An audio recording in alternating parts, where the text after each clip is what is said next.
Hello, my friend. I am so excited to dive into this week's podcast episode for you on this month's astrology. June's astrology is going to be a little bit more emotional than May. However, it's still going to feel like a refreshing month. It's still going to give us a lot of progress forward. So that's super exciting. And I'm excited to dive into this podcast episode for you on what to expect for this month and how to best use the energy of this month. So I'll first be going through the major transits of June, what to look out for, and then I'll be going through the major transits of this week in depth. I'll then be sharing a perspective on the dark side of Mars and how Mars can be the most challenging placement in your birth chart, depending on if you have a day chart or a night chart. So I am super excited. I'll then end off this podcast episode with you with a tarot reading of what energy to embrace, what energy to let go of. So let's just dive right into it. Starting off with June's astrology. Mercury enters Gemini on June 3rd, and this is going to really amp up our conversations. This is going to feel like it's going to be so much easier to get ideas.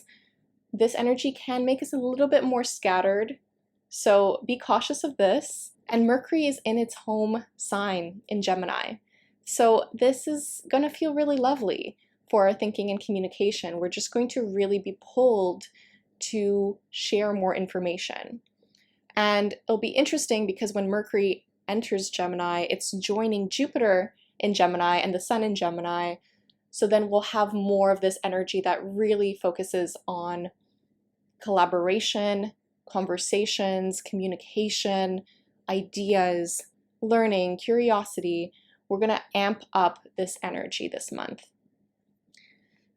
Now, we then have a new beginning with a new moon in Gemini happening on June 6th.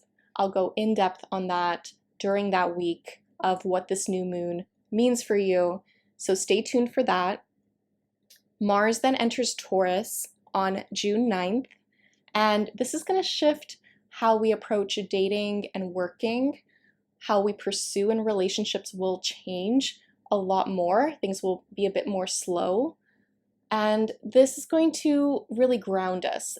Our pace in both dating and working is going to slow down quite a bit. We're going to really try to think of a plan beforehand, and that could be super beneficial, but just know that it might take a bit longer than expected to get some work done.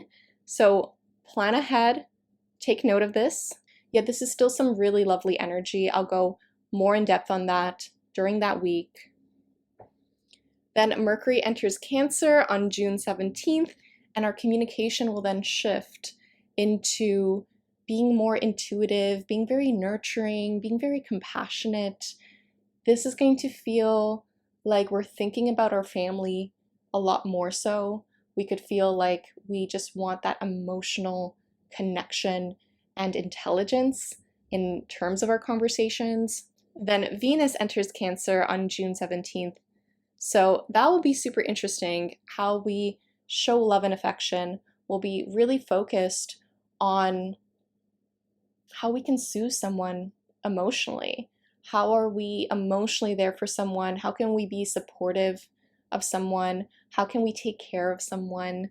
I see Venus and Cancer energy as this beautiful energy to really comfort another person, but also ourselves. I think we're going to really see this pull to nurture and nourish the people we love in a very homey sense. We could also spend more time at home, or we could just really value spending time with others at home during this time.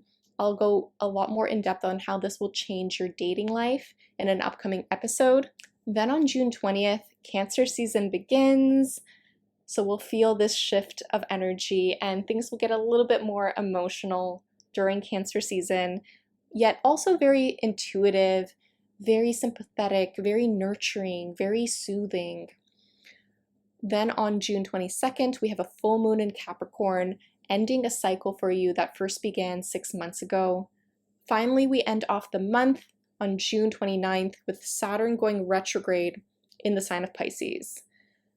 And this will be a very interesting shift for us in terms of rethinking our systems, our structures, our boundaries, especially when it comes to our sense of spirituality, our partnerships, our artistic endeavors, and also our relationship to the collective.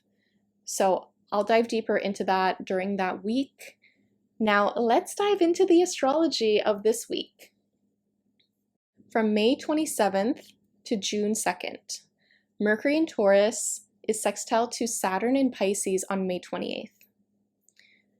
So with this energy, we could have some really stabilizing conversations on the 28th. And this can be really, really helpful. This is a great energy if you have a business, if you're at work, to really plan ahead and really do a 5-year plan, 3-year plan, or just the month ahead, because it can be very, very supportive right now. We're in a place to really concentrate and understand how we can communicate what we want for the future. Money is also going to be on our minds with this energy, and we're going to really be in a place of, okay, how can I best invest for the future? How can I invest in something creative? How can I invest in my partnerships? How can I invest in my spirituality? How can I invest in something that's soul nourishing? So I think we're going to have a lot of those conversations on the 28th. Then on May 29th, Mars is conjunct Chiron in the sign of Aries. So this is the energy to watch out for this week, okay? So this is very uncomfortable. I want to really state that the 29th can feel really, really uncomfortable. And some people could get angry. Some people could get into a wounded place. A lot of our old wounds around our sense of worthiness are going to come up, especially in terms of how we take action and how we pursue in relationships. So people could express their anger in not so healthy ways. So for you, if this comes up for you, I want you to breathe, take some deep breaths and really see how you can channel that energy to process it. May that be somatic healing, maybe it's shaking your body, maybe it is taking a walk or screaming into a pillow or making some art.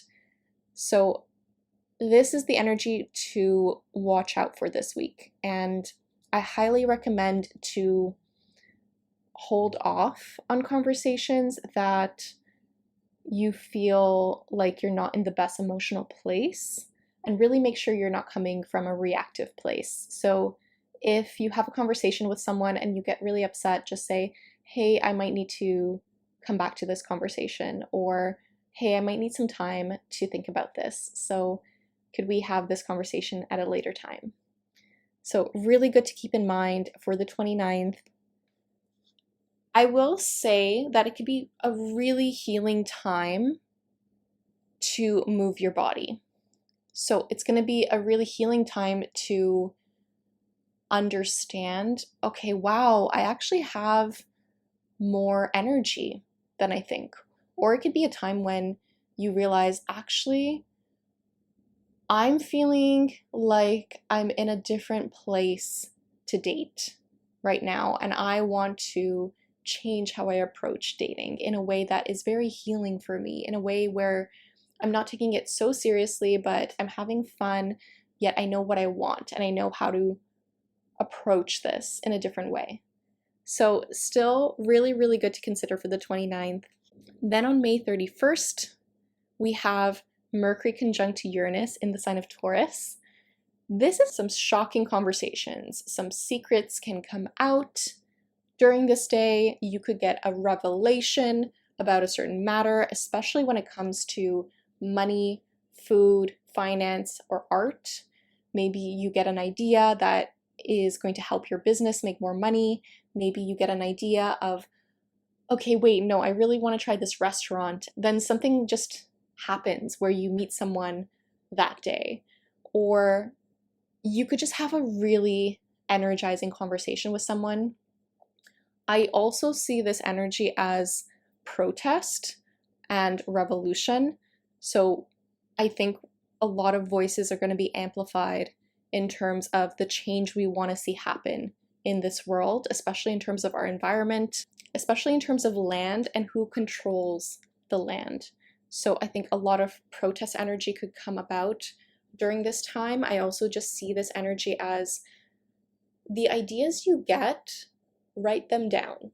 Write down your ideas on the 31st. It's going to be super, super helpful. This is a really interesting energy, so definitely use this energy to your advantage. And this could look like brainstorming for work, or applying to different jobs, or having a conversation with someone that leads you to that idea, or just wanting to talk things through with someone and realizing, oh, wow, I need to really think about this in a different way. Also, be open to spontaneity that day, because there could just be some unexpected things that happen that day that lead you to go to that cafe that you didn't expect to go to that day. Certain things like that can be super, super interesting. Then on June 2nd, we have the Sun in Gemini sextile to the North Node in Aries.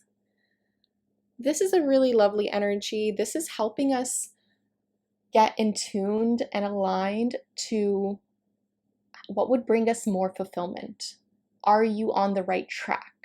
And this is a very supportive energy, so you could feel like on June 2nd, something happens where you meet someone, or you have a conversation with someone, or you get a notification and you're realizing, wow, I'm in such a better place now, or wow, I really needed to follow this path, or this could be an energy of, okay, no, this is what's aligned for me. Or maybe the realization you get on the 31st of May helps you get back into alignment on June 2nd. So super, super helpful in terms of energy. I do think this will have a lot to do with a partnership.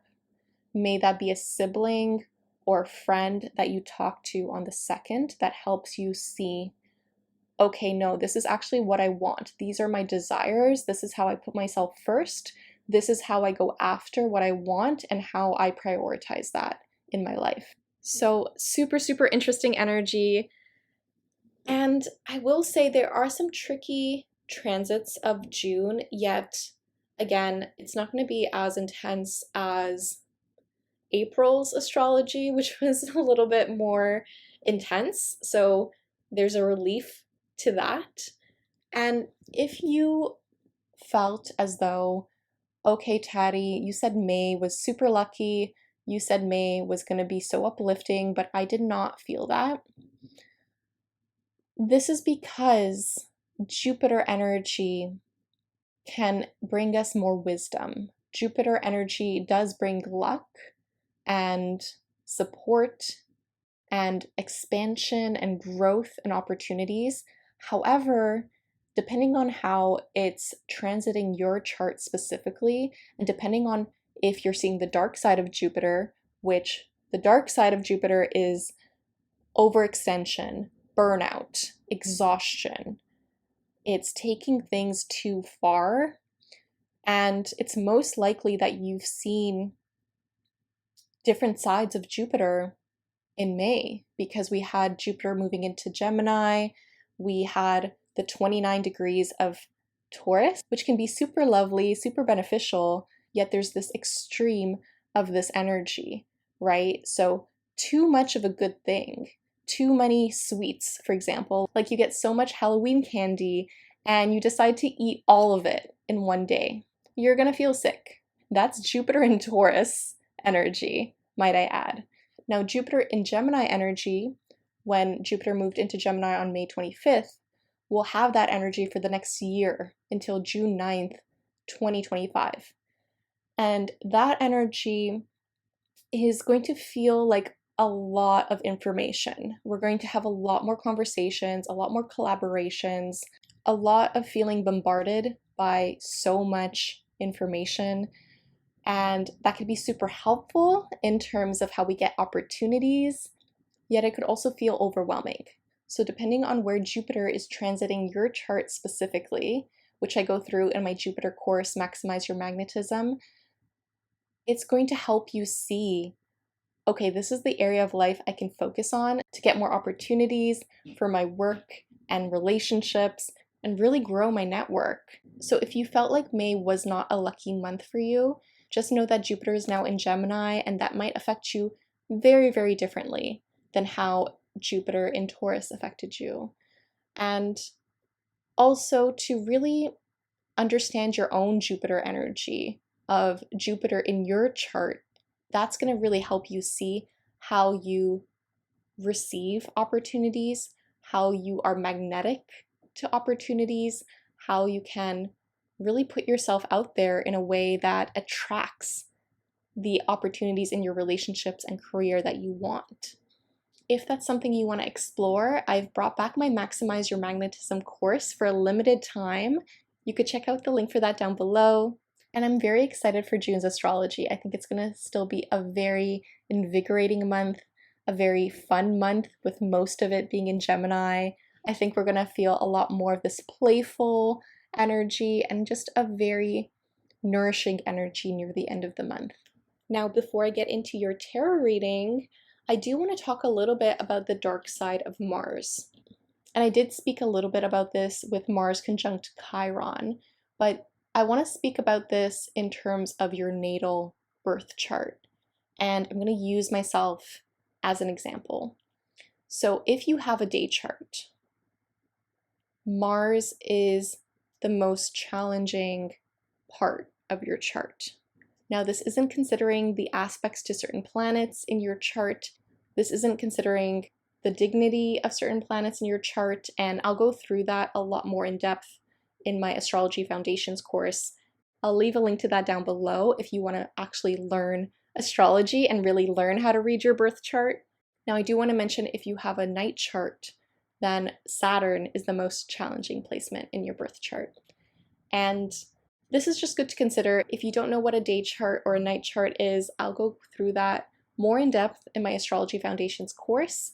Yeah, you can also just Google it and see, okay, do I have a day chart? Is the sun above the horizon in my birth chart, or is it below the horizon in my birth chart? That's going to help you understand if you have a day chart or a night chart. Now, for myself, I don't actually have the best aspects to my Saturn as well. So Saturn is still very challenging for me as well. And the thing is, it took me a while to understand, okay, throughout my entire life, there have been so many people who have taken out their anger onto me. And most of the time, I would say 90% of that time, it had nothing to do with me. Like, it had nothing to do with the situation that we were having a conversation about. And I just had so many instances, just even growing up. I remember my mom would get upset with my brother and would take that anger out on me.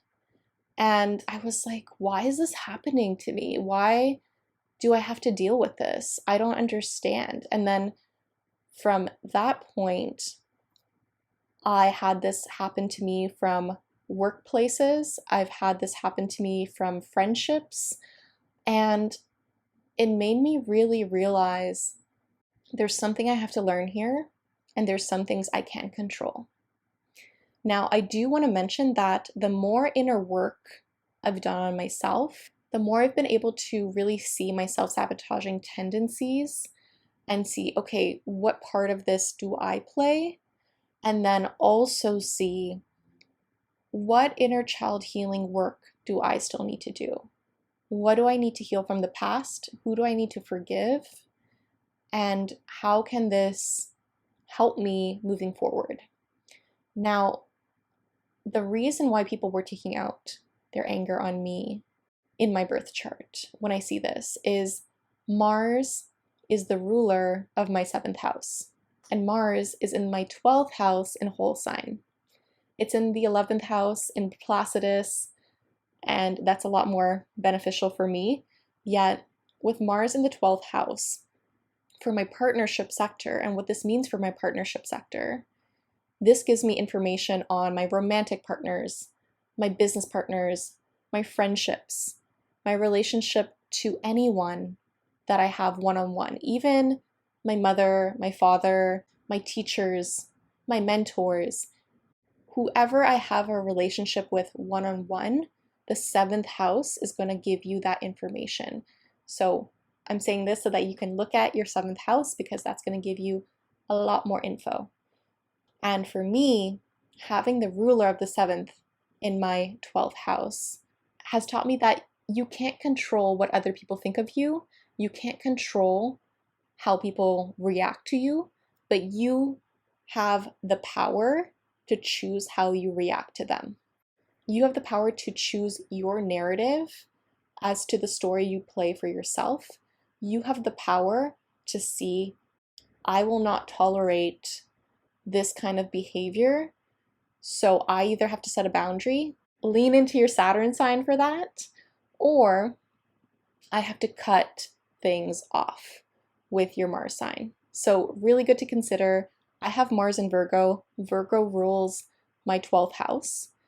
And for me, it was understanding that a lot of the time people were projecting their insecurities onto me. They didn't know how to handle their anger. And I'm this neutral vessel with my Libra rising tendencies. I see the story for Libra rising so much, though. I want to say that because Libra risings have to really learn self-worth and self-value throughout their lifetime. This is because of their chart ruler being Venus, and I go through chart rulers more in depth in my Shining as Your Authentic Self course, and what this means for you in terms of your life path and what that looks like for the major themes of your life. Yet, I want to state this because Libra risings, if you're a Libra rising or you know a Libra rising, they might have had to go through what I've went through in terms of seeing other people's anger and not knowing how to handle that anger. And for myself, it's difficult for me to tap into my anger. It's very, very difficult for me. I don't get angry often because Mars is in my 12th house, so my anger tends to go into self-hatred, or it used to. I love myself a lot. I love myself so much.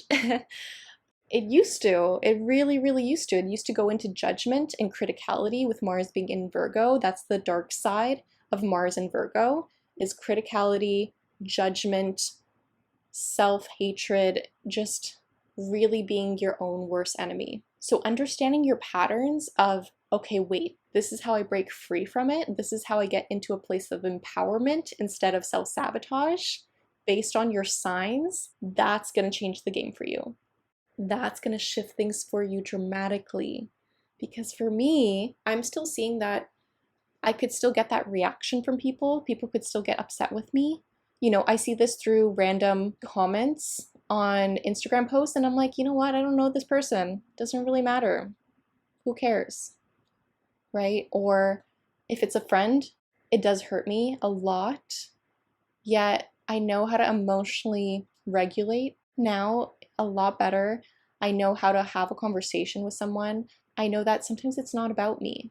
And the more you're able to let go of taking things personally, even if something hurts, and first taking care of yourself in the process, the better it is.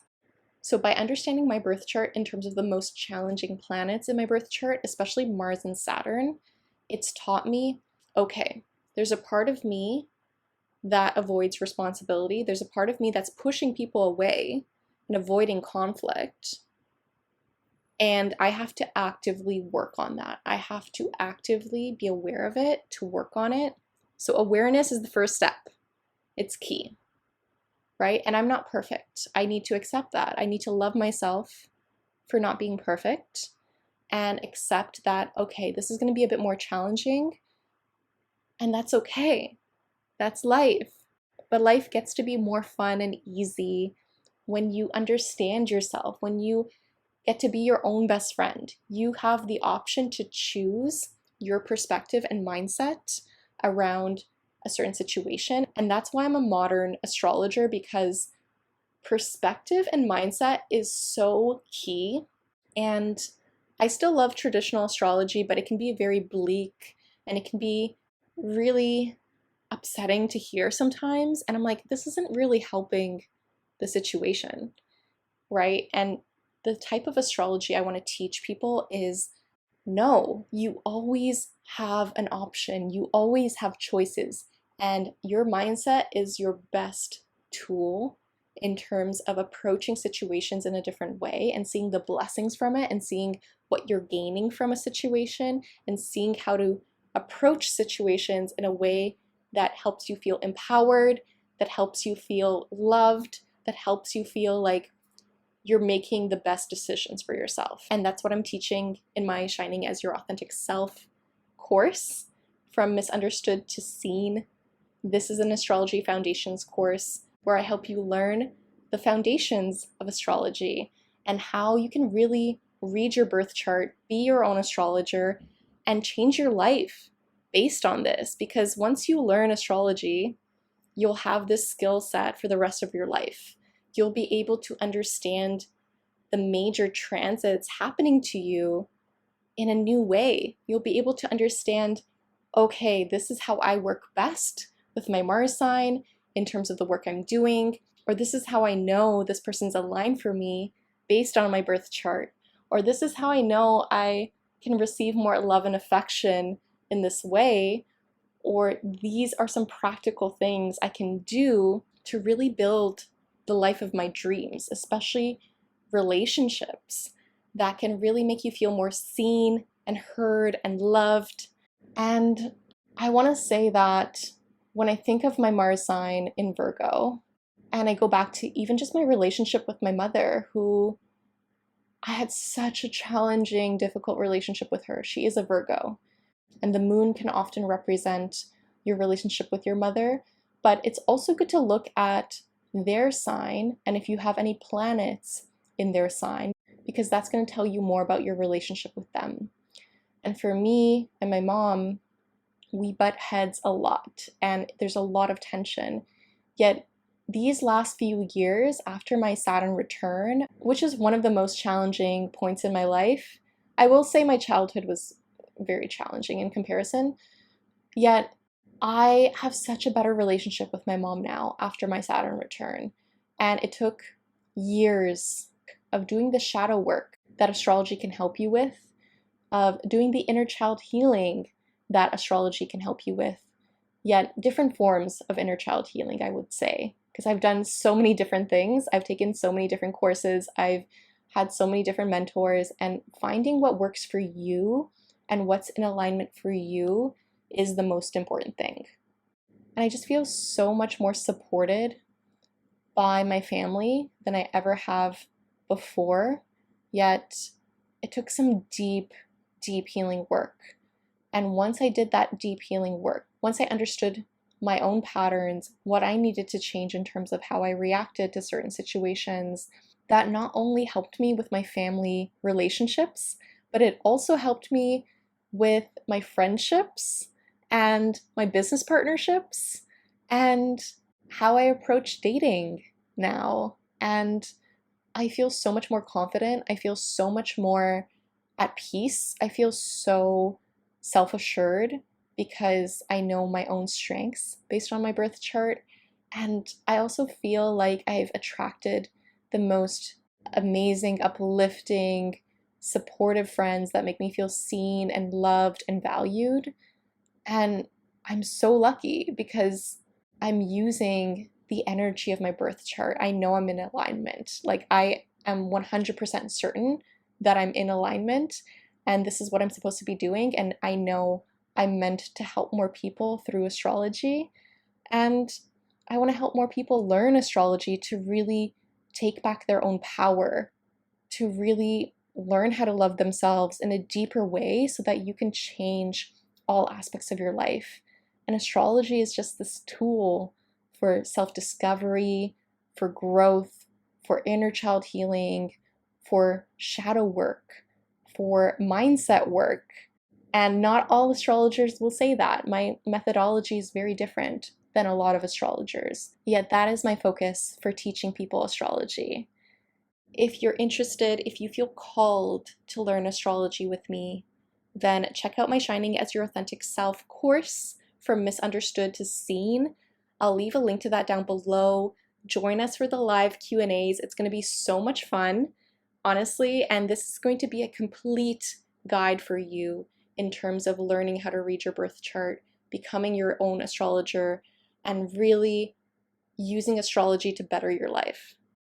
Let's get into your tarot reading for this week. So the first card out is the Hanged Man reverse. So if you felt like you've just been observing so many people, or you're just watching your life unfold, but you haven't taken action yet, this card is saying now is going to be a good time to start taking what you've observed and putting it into action. It doesn't have to be all at once, but I'm hearing this message that you have a completely new perspective on how you will approach a certain situation. And this is the week where you can gain even more clarity around your steps forward, yet you're coming out of this time period where you've just been holding back. I'm hearing this message that this is the time to just put yourself out there. This is the time to tap into what you really love doing. Tap into that.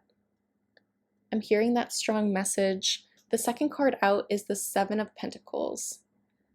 So you could be really disappointed about a financial situation or a financial endeavor, or maybe you just feel like you've been working so much and you're not seeing the benefits of it yet. You're just feeling like, okay, I keep building, but it's not happening. This can be super frustrating. Just know that it's not about the destination, it's about the journey. And whatever you can do to pace yourself, whatever you can do to see, actually, I'm so grateful for what I already have. Actually, I'm doing good. I'm going to celebrate my progress. Yes, maybe I didn't get to exactly where I wanted to be, yet I need to celebrate for how far I've come. Look back to see what you were doing 5 years ago and how far you've come from that period of time and how much you've grown from that period of time, because this is a good reminder for this card. The next card out is the Three of Pentacles. So a lot of Pentacles energy this week. I think we're going to focus a lot on collaboration. This makes so much sense with this Gemini energy. I feel like you're going to have more conversations with friends or business partners. You could feel like there's a different playing field with you and some other people that you're in conversation with.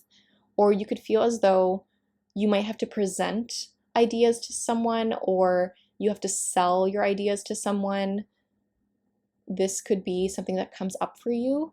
Yet I do see this as a very supportive energy. There's this pull to really just share the value in what you bring in terms of your business, in terms of the work you do. I'm seeing this more towards work.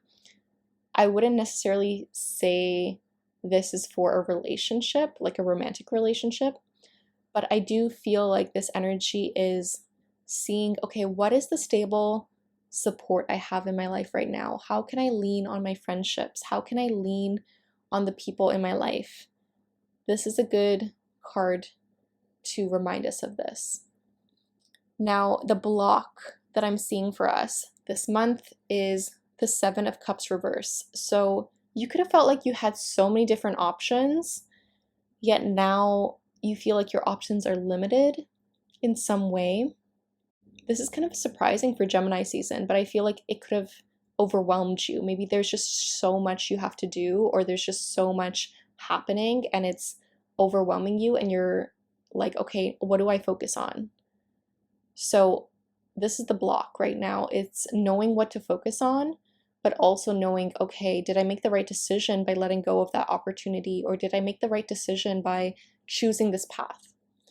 And I got a clarifier for this, and this was the 9 of Cups. So this is a good symbol of knowing like you did make the right decision. Sometimes you can't do everything, right? Even if you want to, maybe it's more about pacing yourself.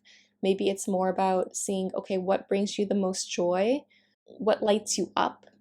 This is an energy of understanding that the more confident you feel within yourself, the more emotionally safe you feel, that's going to call in new opportunities for you too. But focus on what you have in front of you, and more options will be available to you when you need them, when you want them. I asked for some advice on this situation, and we have the Devil card. So this is super interesting. Your advice is to do some shadow work to see, okay, are you limiting yourself in some way? Are you self-sabotaging yourself? Are you obsessing over a past situation because it just brings you comfort? It's just something you know. It's just to distract yourself from what's currently happening. Are you looking for an escape? Your advice card is to do the shadow work right now, even if it's uncomfortable. Do the shadow work to uncover, okay, how are you holding yourself back? What have you been avoiding in your life? And how can you uncover and embrace all aspects of yourself? Embrace your dark side too. Embrace the parts of yourself that you've been rejecting, because that's going to help you cultivate more self-love. And if you can't get to self-love right now, self-acceptance is the first step. And this takes some time, yet whatever you can do to uncover what's coming up for you and how you can affirm that you're in a different place. How can you affirm that you're safe? How can you affirm that you're always there for yourself? How can you affirm that you trust yourself? How can you affirm that you're okay? So I'm really hearing that message. Definitely do some shadow work in June. A lot is coming up right now to heal, yet I do feel like this is going to be a healing month. This week is a little bit intense. I'm not going to lie. It's a little bit intense with the Mars conjunct Chiron, yet it's going to help you see, okay, wait, I'm more worthy than I think I am. You're worthy just as you are, right? Show yourself that love and compassion and support. Your oracle cards are seeing things for what they are. So a lot is going to get uncovered this month. I think we're going to still get some secrets coming out. And this is going to help you accept a situation. I really feel that. It's going to help you accept your circumstance. And the more you can accept where you are instead of trying to push so much to be in a different place, the more you can accept and fully love where you are right now, that's going to help you manifest what you really want. I know someone had to hear that. I'm hearing that channeled message really strongly. So just know that. The next oracle card is let it flow, let it grow. So see what comes to you. See what creative ideas come to you. See how you can nourish yourself. See how you can let something grow in your life. May that be a romantic relationship or a creative project or nourishing yourself, whatever that looks like for you. Let it flow, let it grow. And to end off this reading, the last card is don't take it all too seriously. Perfect for Gemini season, honestly. This is a fun, playful energy. Try not to overthink things. Try not to tell yourself it has to be this way, it has to look a certain way. Have some fun. Enjoy your life. Have some fun too. So I really hope it helped. If you want to dive deep into your birth chart and really learn astrology to become your own astrologer, then check out my course, Shining as Your Authentic Self, From Misunderstood to Seen. And if you feel called to it, I'm excited to see you there. I'm sending you so much love. Happy June. Take care.